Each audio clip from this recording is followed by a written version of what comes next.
Have you heard the latest? The story hitting headlines now is about Simon Ekpa. And yes, it's serious. Before we dive in, do hit like, subscribe to this channel for the latest updates and ring that bell so you never miss what matters. Here's what's going on. Simon Ekpa, a dual Finnish-Nigerian national who has been highly active in the southeast of Nigeria, was convicted in Finland by the Päijät-Häme District Court on charges of terrorism, public incitement, and aggravated tax fraud.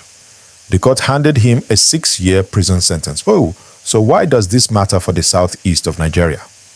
Let us unpack the story in a way everybody will understand. Firstly, who is Simon Ekpa? He hails from Ebonyi State in Nigeria, later moved to Finland, and over time positioned himself as a leader of a faction of the indigenous people of Biafra, IPOB, pushing for the independence of the southeast region, the old Biafra territory, from Nigeria.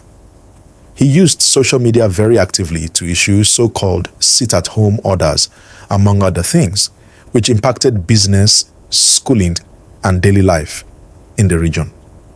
Now, the Finnish court found that between August 2021 and November 2024, Ekpa provided weapons, explosives, and ammunition via his network to armed groups in the southeast of Nigeria and incited followers online to commit crimes with a terrorist implication. The court also found him guilty of aggravated tax fraud in Finland. From Nigeria's side, the federal government welcomed the verdict as a landmark moment in the fight against terror and separatist violence in the region. The government insists that it will continue to defend Nigeria's sovereignty and protect citizens from the violence that had grown from such separatist agitation. Now, let's talk about what it means for the southeast of Nigeria. 1. A signal of accountability. The fact that a foreign court has stepped in and delivered a conviction sends a message that actions taken abroad, even if directed at Nigeria, can still be subject to justice. So, for people in the southeast who have felt victimized by sit-at-home orders or by violent actors, this may bring a measure of hope that the rule of law has teeth. 2. Impact on separatist agitation. Ekpa's movements, orders, and strategies have had a disruptive effect in the region, harming businesses, schooling, movement, and general peace. His sentencing may dampen the boldness of such actions, or at least reveal vulnerabilities in the leadership of secessionist agitation. For many residents, this could translate into fewer disruptions. But the movement is not eliminated overnight. 3. Questions about extradition and justice at home. Nigeria wanted Ekpa extradited. This has been an ongoing diplomatic and legal tug-of-war between Nigeria and Finland. There is no guaranteed extradition yet.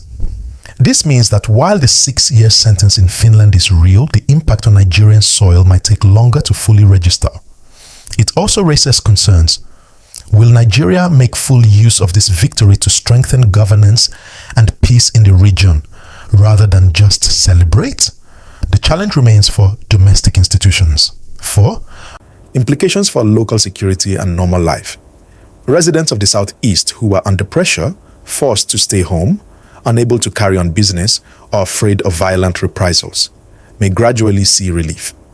But to truly restore confidence, the federal and state governments, as well as local community stakeholders, must step up, ensure that peace is restored, justice for victims is delivered, economic activities are revibrated.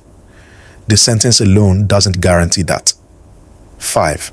A broader message to agitators and actors abroad. If you're directing violence from abroad via social media or other networks, you may still be caught. Ekpa's case shows cross-border action and prosecution is possible. For Nigeria-based security planners, this means that overseas actors supporting local violence may reduce their activities. Now, I want to engage you. What do you think this means for your daily life in the southeast? For instance, are you seeing fewer sit-at-home orders? Is business improving? Are people feeling freer to move about? Drop your comments below, and if you haven't yet liked this video, hit like and subscribe so you don't miss the follow-ups. Let's also consider the longer view. Even though Ekpa has been convicted, will the underlying issues that fueled separatist agitation, economic hardship, perceived marginalization, governance deficits be addressed? Unless these root causes are handled, the sentence is a necessary but not sufficient step.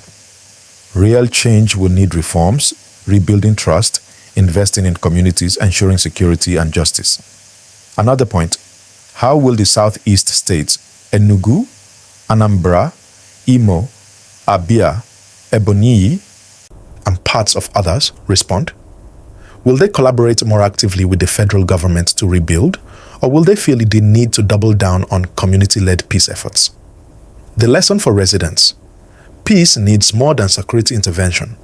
It needs community buy-in, local leadership, business revival, schools reopened, public infrastructure restored. In conclusion, it's not just headline news. It is a development with concrete implications. For victims of the violence, for business owners in the southeast, for students, for the youths who felt forced into shutdowns, this brings hope. But it also places a responsibility on the Nigerian state, on community leaders, and on each citizen to ensure that this legal victory translates into meaningful, positive change on the ground. So once more, don't forget to like this video, subscribe for more updates, and share with friends and family who want to stay informed. I'll be following this story closely and bringing you how things evolve in the southeast, from forced lockdowns to normal business days, from fear to freedom.